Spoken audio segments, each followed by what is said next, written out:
শুভ সকাল বন্ধুরা, কেমন আছো সবাই? আশা করছি তোমরা সবাই খুব ভালো আছো আর আমিও ভালো আছি। আমার চ্যানেলে তোমাদেরকে স্বাগত জানাচ্ছি। আজকে আমি সকালবেলা ঘরের কাজ সেরে, অনেকটা কাজ সারা হয়ে গেছে, একটুখানি বাকি আছে, আমি ছাদে চলে এসেছি। ভাবলাম ছোট্ট করে একটু ভিডিও বানিয়েই নিয়ে তোমাদের সঙ্গে শেয়ার করি। আমি একটা কাজে এসেছি ছাদে। আমাদের ছাদে খুব সুন্দর সুন্দর ছোট্ট ছোট্ট গাছ আছে, সেই গাছগুলো আমি তোমাদেরকে এখন দেখাচ্ছি। তোমাদের দাদা ভাই সন্তুদা সেই গাছগুলো লাগিয়েছে, আমার হাজবেন্ড প্রতিদিন ছাদে আসে, এসে গাছগুলোকে খুব যত্ন করে।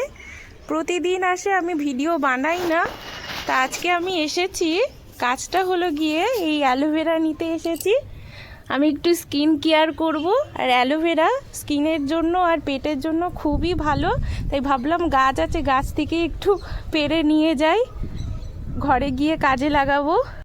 এই ছোট্ট ভিডিওটা কেমন লাগলো আমাকে কমেন্ট করে জানিও। আর যদি তোমাদের ভালো লেগে থাকে তাহলে অবশ্যই একটা লাইক করে দিও। আমি আবার নেক্সট ভিডিও নিয়ে তোমাদের সঙ্গে দেখা করব। তোমরা সবাই ভালো থেকো, সুস্থ থেকো, আমার পাশে থেকো, আমিও তোমাদের পাশে থাকবো। টাটা।